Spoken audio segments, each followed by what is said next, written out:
My name is Dr. Wiggins, and just to tell you a little bit about myself, I am currently the Interim Director for the Office of Diversity and Inclusion at the Wayne State University School of Medicine, and what that means is I oversee our pipeline programs of outreach and recruitment for students who are underrepresented in medicine. So working in diversity and inclusion, of course, I work with lots of different populations, lots of different students. We actually have a pipeline program for K-12 as well as undergrad and post-degree, with our most notable program being our post-baccalaureate program, which has been in place since 1969. So that's what I do professionally. I also have presented for the group on diversity and inclusion for the Association of Medical Colleges, and I have a passion for diversity and inclusion. I hope that comes across in the presentation today. What we're going to be talking about is, just as the presentation indicates, preparing for gender diversity. But what you'll notice is that as we're talking about preparing for gender diversity, we're going to talk about diversity in general, because we have to look at the whole child. We have to look at us as whole individuals. And because we're talking about the classroom, I want you to think of the classroom as being both a mirror and a window. It's a mirror in that it reflects self. And a lot of what we're going to talk about today will be looking at us and looking at what we bring to the table, but it's also a window in that it reflects others. On the first slide, it talks about expectations. Every parent sends their child to school expecting them to be safe and to feel accepted. So for anyone who has a child and they send them to school, that's what the expectation is. It doesn't matter what the parent looks like. It doesn't matter who the parent's partner is. They expect that child to feel safe and to be accepted. So that is our job as educators. Oops, keep hitting the wrong button.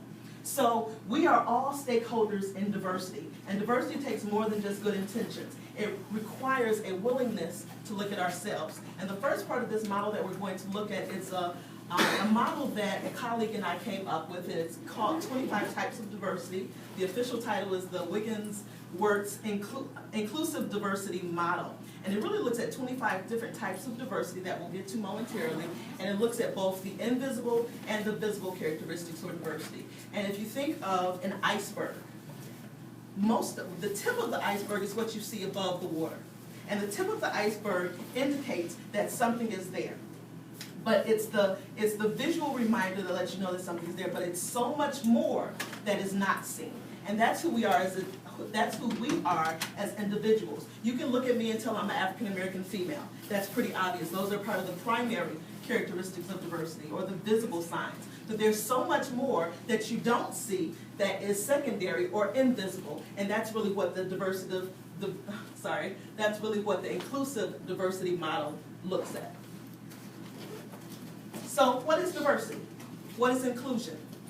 In working in diversity and inclusion for about the last 8 years, I often use the scenario of imagining being at a high school dance. Now, if you go with the scenario, if you think about being an underclassman and you have been invited to a senior function, the dance is sponsored by the seniors, you're an underclassman, you've been invited to the dance. That is diversity. You're being invited to the dance. But when you get to the dance, who's to say that you're going to actually be dancing? Or who's to say that you're going to be a wallflower?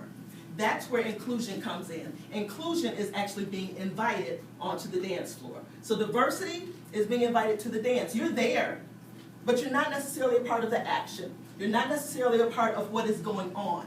Inclusion is when you're actually invited to dance, and you're now a part of the action, you're now a part of everything that's going on. And the spectrum between diversity and inclusion includes lots of connections that are both visible and invisible. And I used the old picture of a scenario of the high school dance, and it just reminds us that diversity is more so the question, are you going to the dance, versus inclusion, which is more, will you dance with me? If you have questions as we're going along, please feel free to raise your hand.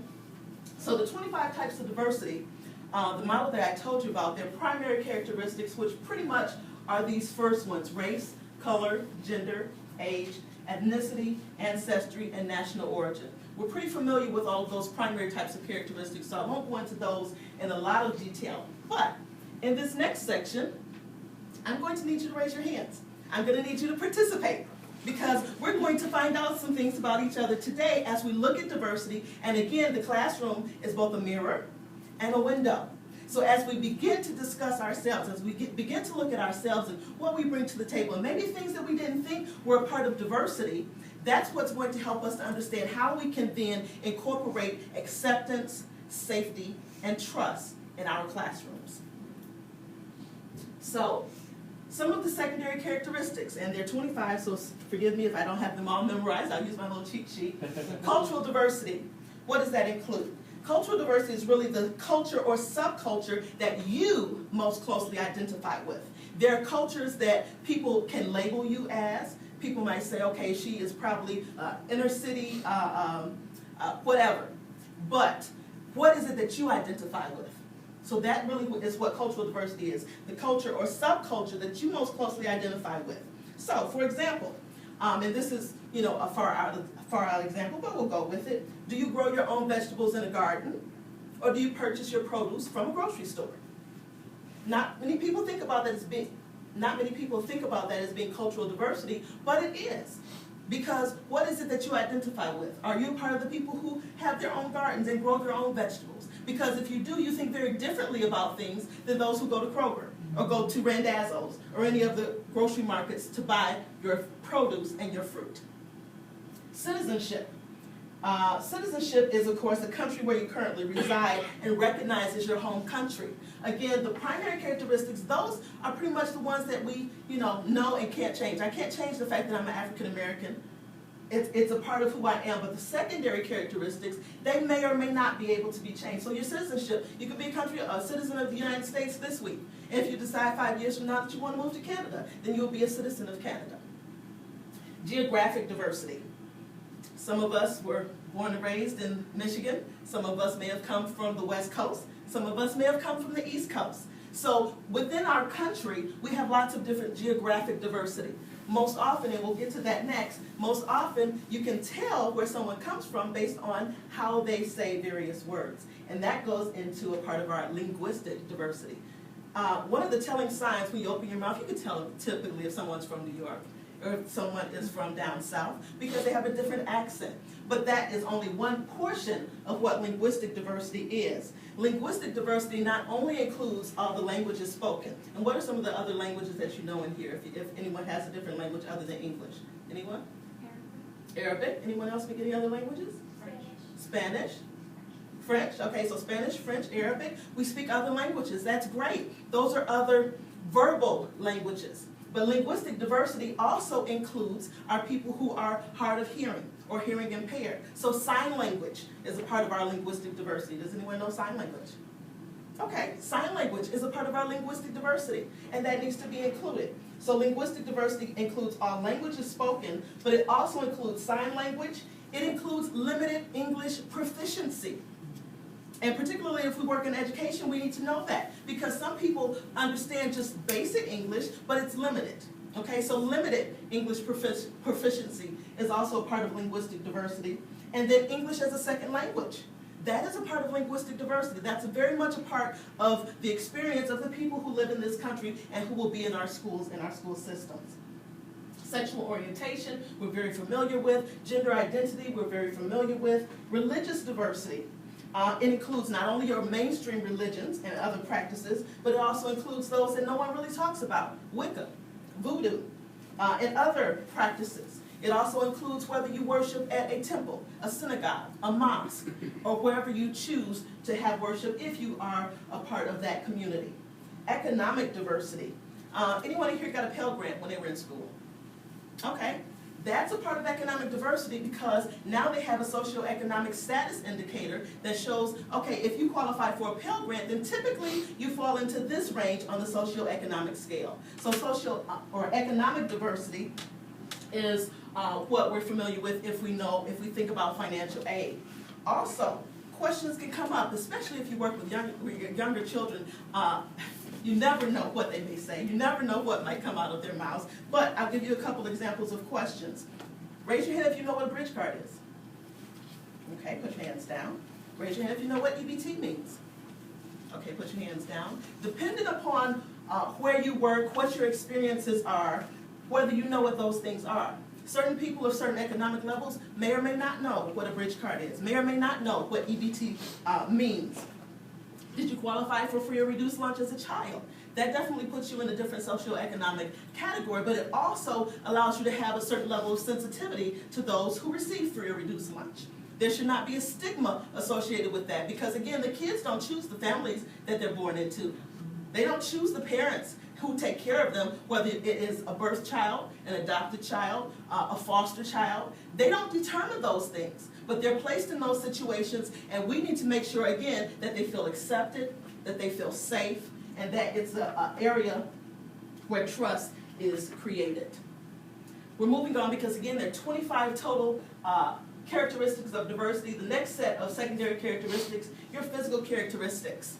Some of us are vertically challenged, and that's okay. You may need a step stool or a ladder to reach the top shelves. That's okay. Some of us are very tall, and I know that particularly because my home was built in 1922, it has lower ceilings. So when my brother-in-law comes over, guess what? A lot of times he has to duck when he goes up the stairs. So there are things to think about depending upon what your characteristics or the ways that you are diverse. Physical characteristics include height, weight, hair color, eye color, whether you're left-handed. Raise your hand if you're left-handed. All right. Whether you're right-handed, whether you've ever worn braces or not. Simple things, because again, these are all a part of our experiences. We may have long forgotten about it, but as dealing with children, they have to go through various things. If this child has braces and no one else has braces in the room, are you able to assist that child? Are you able to identify and help them to know, you know what, I wear braces, I understand where you are, or those types of things. So these are just different ways that we're diverse, and we bring things to the table that can help assist children in understanding everyone is unique, everyone should be treated with love, everyone should be treated with respect. Excuse me, diversity of abilities. This is commonly known as disabilities. But I like to look at it as diversity of abilities because that's really what it is. So raise your hand if you wear glasses or contacts. All right, put your hands down. That is a type of diversity of ability. Okay, visual, any type of visual condition, whether you're nearsighted, farsighted, legally blind, or blind, it gives you a different perspective of looking at things. People who may not wear glasses don't know that you're not supposed to sit them down on the lenses. Okay, simple things that are part of what we know and do because it's become automatic, but things that others may or may not know. If you've ever had speech therapy or not, particularly as we're working in the classrooms, students may be referred for speech therapy, they may be referred for other services. This is all part of the diversity of abilities. Medical conditions, diabetes, epilepsy, dialysis. Children are experiencing this at younger and younger ages. Are you able to assist them? Are you able to identify with these different types of diversity? Military or veteran status. Raise your hand if you've ever been in the armed forces. Anyone? All right, one person, great. All right, so military or veteran status. Marital status. Whether you're single, never married, married, divorced, widowed. This is all a part of diversity and what makes us unique individuals. And then familial status. That covers quite a lot. It covers whether you're the oldest child. Raise your hand. All right, put your hand down. Whether you're the youngest child, a couple of us. Middle child. All right. Only child. Foster child. Adopted. Raised by both parents, mother and father. Raised by a single parent. Raised by grandparents. Raised by another family member. Raised in a blended family. Raised in a family where your parents divorced. Okay? This is all a part of familial status. This is all a part of your experience. But these are also ways that we can connect with our students and help them to understand that they're not the only one. Because guess what? When we go through, we sometimes feel alone and isolated. We sometimes feel like we're the only one. And it's good to be able to recall these experiences and help them to know you're not alone.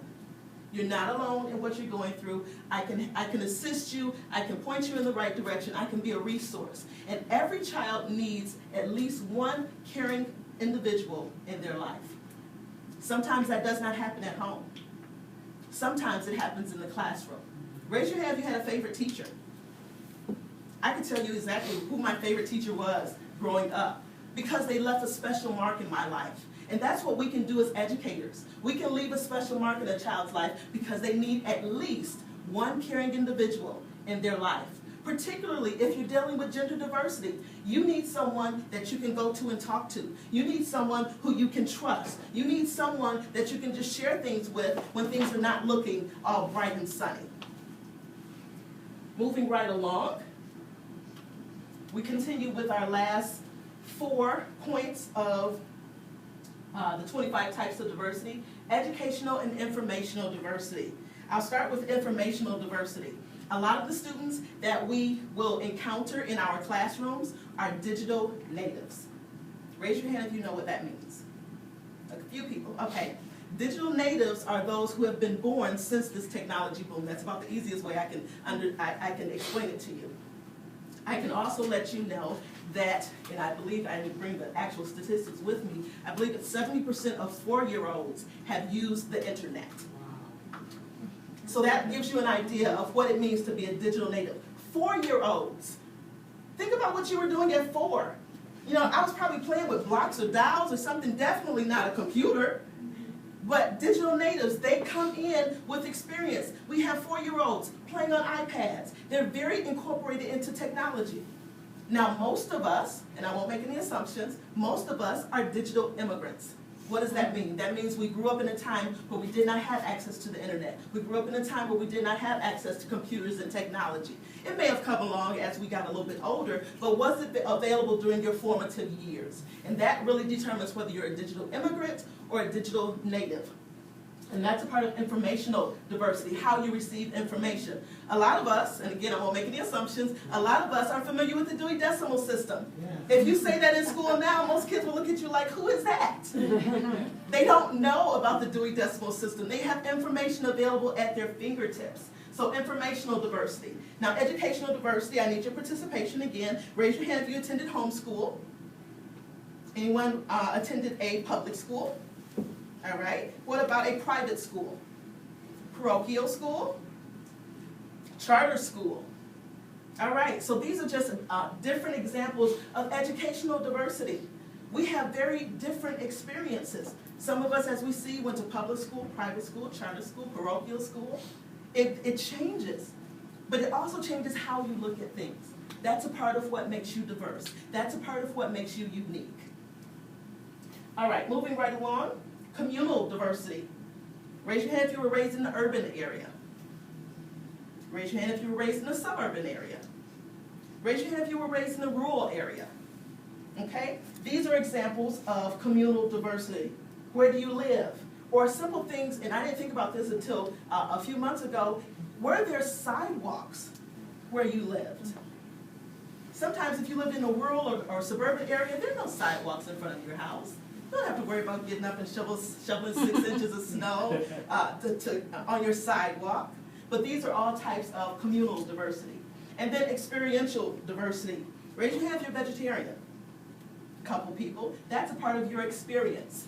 And that's what experiential diversity speaks to. Raise your hand if you do not eat pork. All right. These are just some examples of food experiences. Raise your hand if you're lactose intolerant. All right. Other types of experiential diversity, whether you have ever worked full-time. Raise your hand. Okay, put your hands down. Ever worked a part-time job? If you've worked full-time versus part-time, they can be very different experiences, and that's why it's a part of experiential diversity. Raise your hand if you've ever had more than one job at one time. That is a very different experience as well. If you've worked 2 jobs at once, or whether it was 3 jobs or more, that's a very different reality, and you are probably very good with time management. Okay?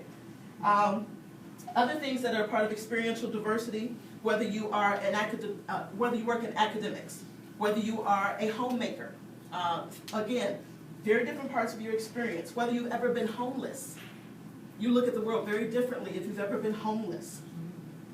Raise your hand if we have any school athletes. All right, a couple of school athletes. So whether you played sports or not, regardless of what the sport is, and we're not going to debate whether cheerleading is a sport or not, but whatever sports you play, if you were a sports athlete, you're going to look at the educational experience. You're going to look at extracurriculars very differently than someone who never participated in sports. What about playing a musical instrument? Anyone play an instrument? All right, what instruments do we play? Call them out. Saxophone. Saxophone. Guitar. Drums. Violin. Anything else? Piano, all right. So lots of different musical abilities, lots of different instruments played. And guess what? You're not going to look at sheet music the same if you play the drums versus playing the violin. You still play music, but you look at it very differently. So again, that's a subculture under music, which instruments you play. And that's all a part of experiential diversity. And then finally, we have fundamental diversity. Fundamental diversity is the category that really deals with our values and what our beliefs are. For example, I work with lots of different populations. In certain Middle Eastern families, they have very specific gender roles. What is acceptable, what is not acceptable. And this is a part of fundamental diversity. Whether you have certain chores that you do at home or not. Believe it or not all children do chores. Yeah. So whether you do chores, raise your hand if you had to do chores as a child. Okay, most of us in here. So whether you do chores or not, what type of obligations you have at home. Raise your hand if you've ever had to babysit a sibling. Okay? If you've ever had to babysit a sibling, you look at responsibility just a little bit differently than someone who may have been an only child and didn't have that responsibility. This is all a part of fundamental diversity. Okay? Whether it was expected for certain, say for example, for the boys to do one thing and the girls to do another. This is a part of fundamental diversity and what was a part of your experience during those formative years again. It all impacts how we see things. It all impacts our perspective. And then as we move forward into our classrooms and look to have that balance, we have to look at what we bring to the table, what our beliefs are, how we see things. Again, the mirror and also the window, to be able to assist those who are in our care. So, what message is being communicated? As adults, we are creatures of habit and routine. We rely on our past to guide us. Children come to us as blank slates. Some people call them sponges because they just soak up everything around them, both the behaviors, the attitudes, the action, whether they are verbal or nonverbal. So we're going to do a little exercise, and this is just going to be a few minutes, and we'll just do it by side so you can discuss with each other. We're going to do nonverbal and verbal communication. So, for verbal communication, this side of the room will do it. Now I'll give you a few minutes to discuss it, and you're going to ask the questions that are on here. I've got a couple copies that you can pass around. So for verbal communication, you're going to discuss and then have one person to report back to the rest of us. I'll give you about 5 minutes to discuss it. So your quote is, "Don't mind her, she's just having a blonde moment." So the questions you're going to answer: what message is being communicated? How can this become a teachable moment to foster acceptance, safety, and trust? Who is affected by this statement? And what happens if the message remains unaddressed or ignored? So that's what this side is going to discuss. And just pass one back. That's what this side can discuss. And then this side, you're going to have 5 minutes as well.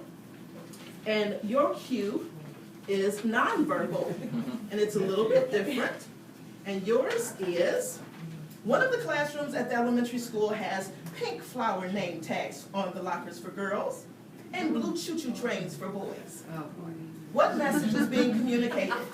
How can this classroom or school become more inclusive? Who are the stakeholders to initiate this shift in thinking? And what happens if the message is unaddressed? So I'll give you about 5 minutes to just discuss that amongst yourselves, and then choose one person from the group that can report back to the rest of us.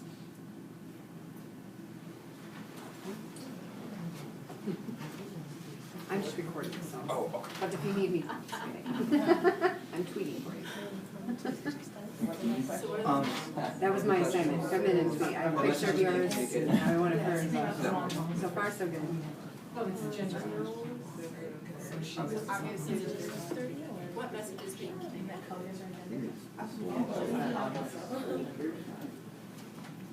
Also, a flower is very delicate, so girls are more delicate than boys.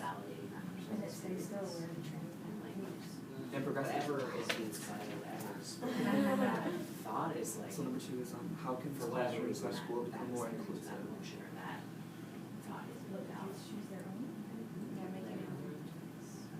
Maybe having a variety of stickers beyond just the two. Her experience And let them have their own colors. isn't necessarily. Yeah. Just colored in themselves.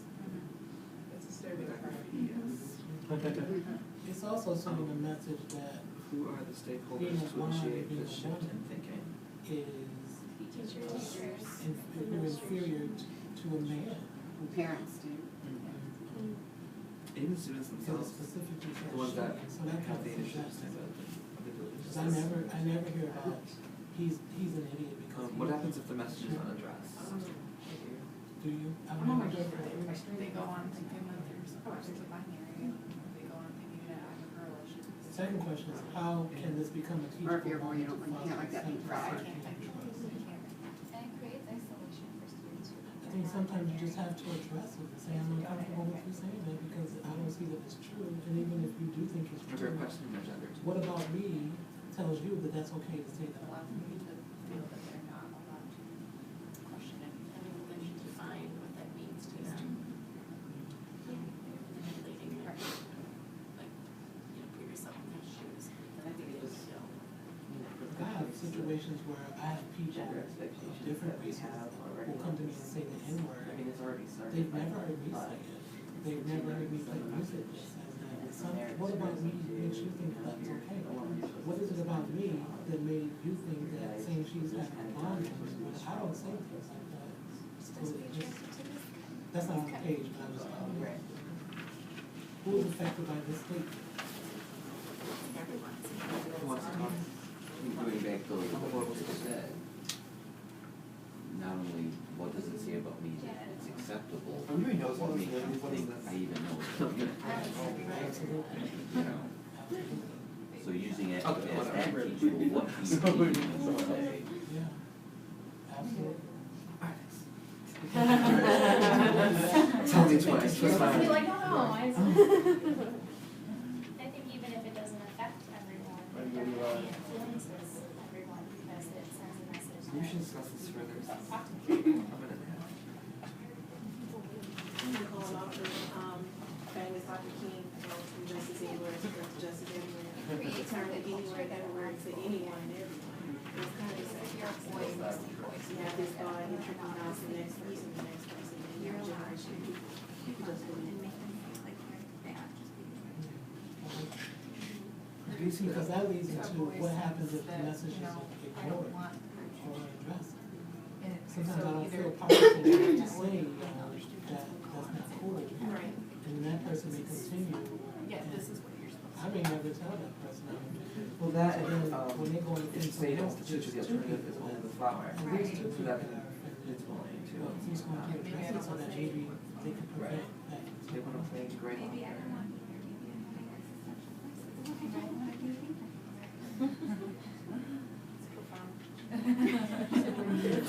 What do you think? Marion's good for that. When I was 19, that's just how when I first heard it, It's like, just give me a pink. pictured possibly a teacher or I didn't so it's interesting, right? They were 19. I was 19. The ways that kind of thing gets said. I mean, regardless of the fact that I was 19, I People who are was gender terrified.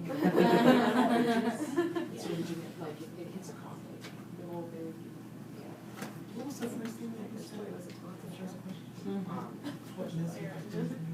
Oh, it's like the message of other stuff. Yeah, just some stuff, and then, like, my sister was 6 years older, and she was like, It sends a message, so whatever and I'm like, whatever experience was had is valid. trucks, like, I like Listen the to you because and stuff, and she made them, you don't know very much or because. I didn't like either, but I was able to get into it, and I would marry them to each other. And that made me think of something. I don't associate, like some people Yeah. associate wine with. All right, are we ready to report? Who's going to be our spokesperson on this side? All right. Because it's, to me, that's the opposite. Is our verbal communication group ready? All right, so we're gonna start with nonverbal communication again. The scenario, one of the classrooms at the elementary school has pink flower name tags on the lockers for girls and blue choo-choo trains for the boys. So go ahead and you can answer those questions and share what your group talked about. Okay, well, the first question was what message is being communicated, and we all agreed that the message, there were multiple messages, one is that gender is a binary, you can either be pink or blue, girl or boy. And that all boys must have a blue and all girls must have a pink. It also sends the message that girls have to like flowers and boys have to like choo-choo trains. We were talking about the symbolism being the flower being something that stands still and does not move a lot, whereas the train gets to be very active. The second question was, how can this classroom become more inclusive? And we talked about just giving the kids a choice to be able to make their own name tag with whatever symbol they want, within it, in whatever color they want, to own their name tag rather than being placed into a binary. Who are the stakeholders to initiate this shift in thinking?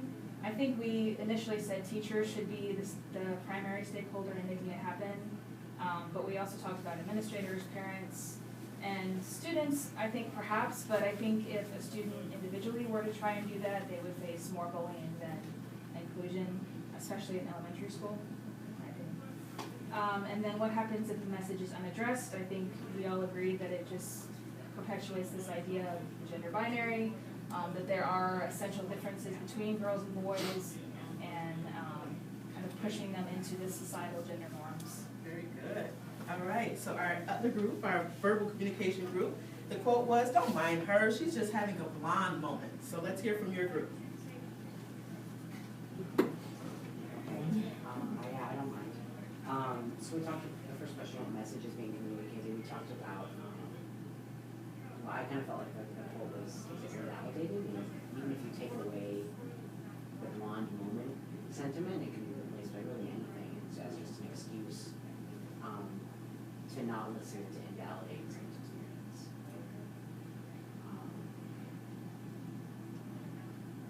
Obviously, that being communicated that being blonde or having certain physical characteristics somehow makes you less important or less able to speak to your experience, less intelligent. How can this become a teachable moment? We talked about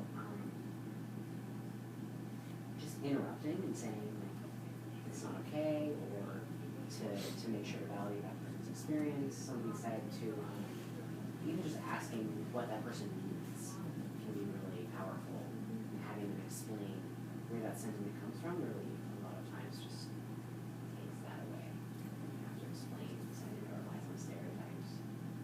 I really think everybody is affected by this statement in this situation, particularly obviously women and girls more so.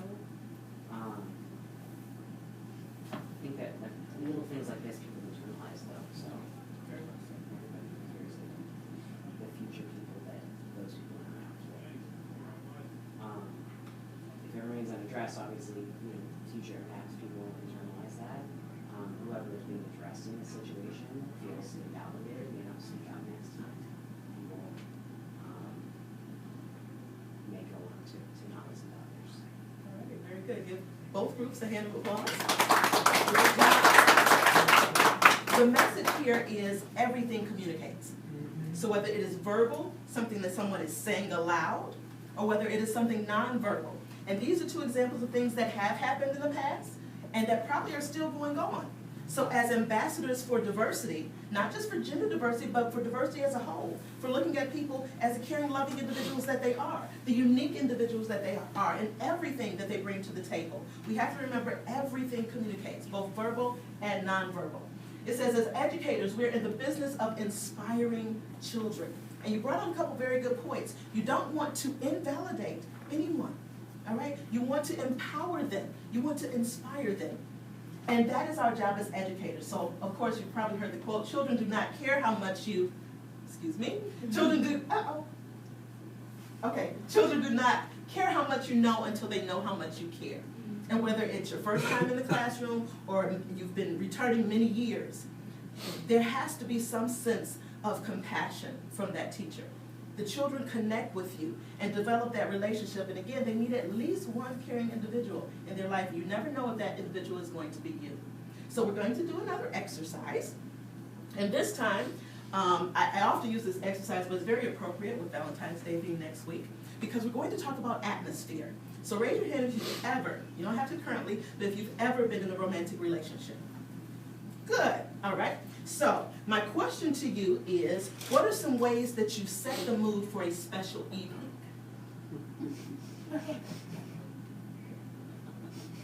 Don't be shy. So what are some ways that you say, yes? Candlelight. Candlelight, okay, so lighting. Lighting is one of the ways that you can set the mood. What are other ways? Music. Music, very good. So those are the first two, and I've got one more on my list that I'm looking for. Food. Food, absolutely. So if you think about candlelight, what comes up most often? Candlelight dinner, food. Okay, so lighting, music, food. Those are the three main things that are used to create atmosphere. Well, guess what? An atmosphere sustained over time becomes a climate. A climate sustained over time becomes a culture. So if you want to change the culture of the school, if you want to change the culture of your classroom, it begins with setting an atmosphere. And again, we're talking about setting an atmosphere of safety, trust, and acceptance for all students. So set the atmosphere first. An atmosphere sustained becomes a climate, and a climate sustained becomes a culture. I also use the example, and the weather's perfect for this, I often use the example of understanding whether an orange tree is going to grow in Michigan versus Florida. Well, based on the climate there, you know that an orange tree is more likely to grow and excel and prosper in Florida than here in Michigan, because it's two very different climates. So once you set that atmosphere, an atmosphere sustained becomes a climate. You know what is going to grow and what's going to prosper and what is not. And that's what we need to do in our classrooms. We need to start out by setting the standards, setting the norm of what is acceptable, what's going to grow and prosper, and what is not. Okay? Questions? All right, moving right along. I think we just did that one. I went the wrong way. Okay. All right. So moving right along, doing things. You can't see all of it, so go back. Doing things is only successful after there has been a shift in thinking.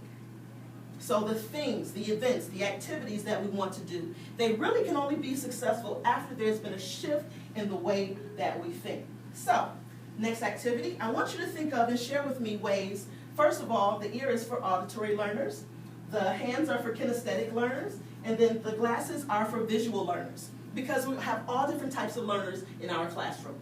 Some are auditory learners, and they learn better when they hear it and it's rehearsed in their hearing. Others, they have to do it. These are the ones that work well with, your Play-Doh and your models, and they're hands-on. And that's how they learn, by actually doing it. And then others, they see someone else doing it, and then they can understand and they can learn that way. So what are some ways, let's deal with auditory first. What are some ways that we can begin to incorporate activities to help children understand diversity in the classroom, or become more accepting? Because again, children most often are blank slates, but because adults have a past, because adults have experiences, a lot of times they learn those behaviors and actions from other adults that they're around, and that's how you have children repeating things that they've heard or doing things that they've heard and seen. So what are some ways that we can reach out to that auditory learner to help them to understand? Yes? You did it earlier when you praised the one military person. All right. Gave him some praise. I think hearing that gives someone else the opportunity to do the same thing. Absolutely. Celebrating your uniqueness. Okay? Anything else? All right, what about kinesthetic? Working with your hands. How can we incorporate that activity, or have an activity to help students to understand a little bit better in the classroom if they're a kinesthetic learner? Repetition. Repetition, doing things over and over again, reinforcing it. Good. Anything else? Yes? Also new activities that involve movement or Good. touching things to get an idea. So like We used to, okay. in the last group we did the cross the line kind of activity. Okay. And I think that would probably be helpful for the Good. kinesthetic learner. All right, we used to call it getting the wiggles out. So if you ever work with kids, sometimes they get to a point where they just, they're just full of fun and energy, and they just got to get it out. So movement, definitely. Whether it's a dance, or whether it's just jumping or singing and all of the fun things that we love to do, they love those activities. They thrive on that. Okay, most of us, going back to auditory for a minute, most of us learned our ABCs because of the alphabet song. We sing the song over and over and over again, and that's how we learn. All right, and then what about our visual learners? What are some activities or some things that we can do with our visual learners to help them to get the message? Okay, all right. Going back just for a minute to your scenario. What are the things that they see around them? What message is being communicated that they see on a regular basis? Again, with the repetition, they see it all the time. So what message is being reinforced? Because again, everything communicates. All right? And then, uh-oh, I did it again. Excuse me. All right. Over here. Oh, and we're too close. So as educators, we set the norm. It's difficult, I know you can't see it, and I apologize for that, but it's difficult to change once things have become the norm. It's possible, it's just going to be increasingly difficult. So I encourage you to begin to think about these activities. Begin to think about what your classroom setting is communicating. Is it communicating acceptance? Is it communicating safety? Is it communicating trust? Because those are the things that we want our students to know. And it says neither physical violence nor emotional violence should be acceptable in your classroom or in your school. And we have to understand and articulate our commitment to all children. All right, and that, I believe, is the end of the presentation. Are there any questions? Questions or comments? All right, again, reminding you that preparation for gender diversity in the classroom begins with looking at how we all are very diverse, how we all are unique, and how we can empower and appreciate everything in all children, in all adults actually. Yes, ma'am? I have a comment for you because it's something that I picked up on as I was listening. When you were discussing earlier all the different ways that we're diverse, all the different uniqueness that an individual has, down to, your chromosomes, everything's different. Yes. Bringing that awareness to those that don't understand this part of life, parents, the things that we've been talking about, going to that makes it much clearer to understand that, yeah, everybody's different. Right. You can't help who you are, but you can help how you interact. Absolutely. And so it's really great to hear it from that because it makes people's awareness go, oh yeah, we are different that way too. Right. We are different that way too. And we're all putting these classifications in some governmental, because we have to fill out these forms. I wish that part would go away. We don't need to classify people, you're people. Right, absolutely. You know? Yes, sir. What I find interesting about diversity, especially in the academic setting, it seems to always or often be approached in a way that educates white cisgender men for heterosexual. And that's problematic for me because it doesn't give any weight to, if this were a room full of black people, all of those would still, some of those, if not most, would still apply. It's not about race, gender, or sexual orientation. It really is about skills and experiences. And I don't know that we share that now. I'm not different to myself. And so when you use the word different, it doesn't really, I don't even think, who are they talking about? That's what I think. But then I remember that, it's more to diversity than my race, ethnicity, sexual orientation, and gender. And so I think this kind of covered that because it gives you all these experiences that are different for all of us, which is what you were saying. And I just think that this is awesome. Thank you. Any other questions or comments? And I think diversity people, maybe those uninformed, not unintelligent, but uninformed, maybe aren't communicating outside of their smaller communities, think diversity means black and white. Right. They don't realize diversity is a much broader term than that. It means so much more. They don't get it. And it's educating them that don't have the opportunities to go out or don't take those opportunities to go out to get them to stop making comments Yes. and judgments based upon things they really don't have all the information to do. Yes. Very good. Yes. Even the examples you used less traditional examples about ways in which we would interact and discuss things instead of just, all the very more typical primary characteristics of diversity.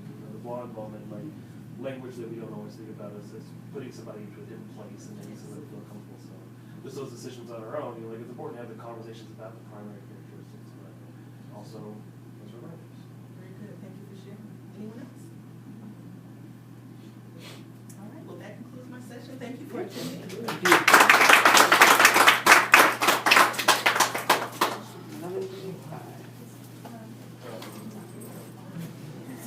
One hospital, 11. So we have about 25 minutes and lunch will be served in the evening. I know that. One second. Time to stretch and get ready for Yeah. Oh, there you go.